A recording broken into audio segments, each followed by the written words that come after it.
اللہ کے رسول صلی اللہ علیہ وسلم نے جو دین دیا اس وقت کوئی فرقہ نہیں تھا. یہ سب مانتے ہیں, یہ سب مانتے ہیں.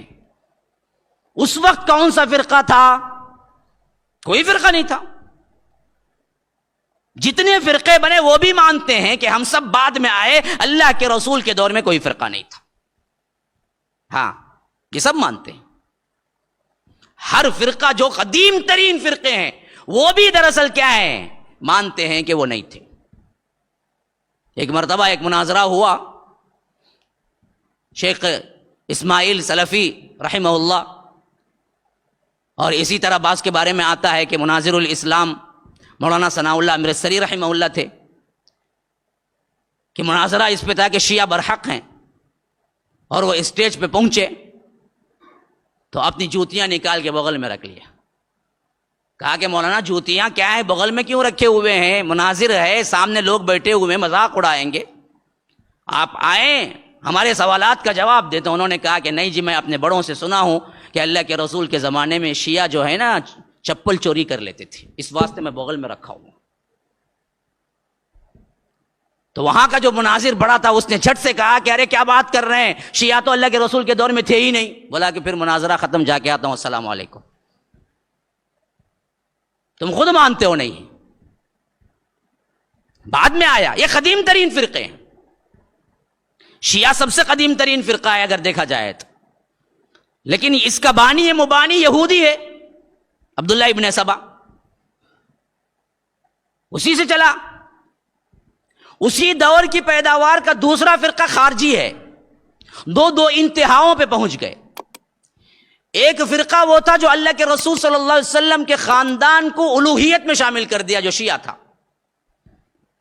اللہ کے رسول صلی اللہ علیہ وسلم کے خاندان کو اتنا اونچا کیا, اصل ہی وہی قرار دیا, اور یہاں تک کہ وہی اللہ کہنے کے لیے بھی تیار ہو گئے. حضرت علی کو اللہ کہنے والے بہت سے کیا ہیں, علوی ہیں, جو صاف کہتے ہیں کہ علی ہی اللہ ہیں, اور انہی کے دور میں بھی پیدا ہو گئے تھے.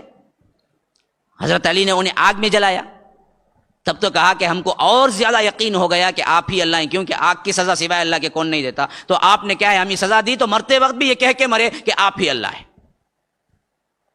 یہ ایک انتہا. خوارج کی دوسری انتہا یہ تھی کہ خاندان نبوت کو گالی دینا ان لوگوں کا منشا بن چکا تھا. حضرت علی کو کافر کہا, قتل کیا. دونوں دو انتہا پہ پہنچ گئے. اب جب دو انتہا پہ پہنچے تو میانہ روی اختیار کرنا اصل میں کیا ہے, اسلام ہے. تو اہل السنہ والجماعہ اپنے آپ کو اہل الحدیث, اہل الاثر, اہل السلف, یہ نام سے اپنے آپ کو متعارف کروایا. فرقہ کوئی نہیں تھا, یہ وہی اسلام تھا جو اللہ کے رسول کے زمانے میں اسلام تھا. میں نے ایک مرتبہ جب بات کی تھی تو کسی نے کمنٹس کیا تھا کہ مولوی صاحب آپ نے فرقوں کے اوپر بہت اچھی بات کی, بہت پسند آئی, لیکن خود آپ جو اسٹیج سے بیان کر رہے ہیں وہ بھی ایک فرقہ ہے. میں نے کہا کہ اللہ کیا ہدایت دے, اہل الحدیث کوئی فرقہ نہیں.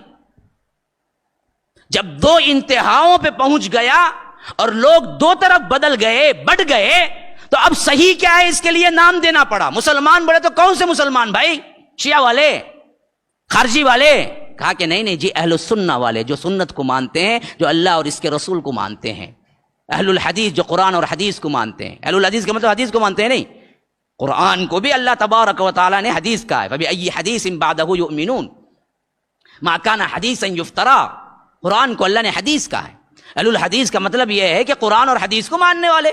ہر مسلمان افریقہ کے کونے میں جنگل میں رہنے والا بھی جس کا عقیدہ یہ ہے کہ ہم قرآن و سنت کو مانتے ہیں, وہ اہل الحدیث ہے. کوئی فارم فل کر کے آتا ہے تو وہی اہل الحدیث بنتا ہے. نہیں اس کے کوئی خاص عقائد ہیں, نہیں, وہی عقیدے ہیں جو اللہ کے رسول صلی اللہ علیہ وسلم نے دیا ہے, اس کے علاوہ کوئی بات نہیں. جس نے یہ دم بھرا, جس نے یہ عقیدہ رکھا, وہ اہل الحدیث ہے. وہ فرقہ بنا ہی نہیں کبھی, کسی زمانے میں بنا نہیں.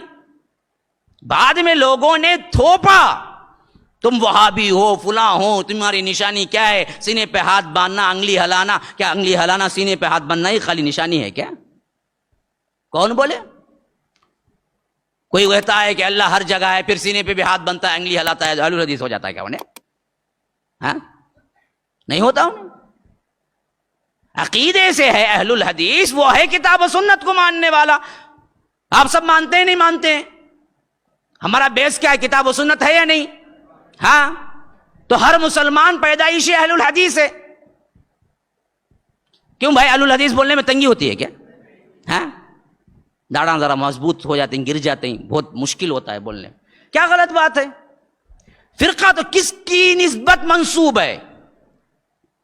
کون سی ایسی شخصیت ہے جس کی طرف منسوب ہے جو نبی نہ ہو؟ ہاں جیسا کہ امام ابو حنیفہ کی طرف منسوب ہے, امام مالک کی طرف منسوب ہیں لوگ, امام شافعی کی طرف منسوب ہیں لوگ, امام احمد بن حنبل کی طرف منسوب ہیں لوگ, یا کوئی کیا ہے دیوبندی جگہ کی طرف منسوب ہے, کوئی کیا ہے سہر وردی کیا ہے ان کے خاندان کی طرف منسوب ہے, ان کے قبیل نقشبندی ان کے قبیلے کی طرف منسوب ہے, بریلوی کیا ہے ان کی جگہ کی طرف منسوب ہے. ہاں کون سا نسب ہے ان کا, کون سی کیا ہے, کس کی طرف کیا ہے ان کی نسبت ہے؟ کوئی نہیں ہے. کتاب اللہ سنت رسول اللہ کی طرف نسبت ہے, اس کے علاوہ کچھ نہیں. اسلام کو کہنا کوئی غلط نہیں ہے.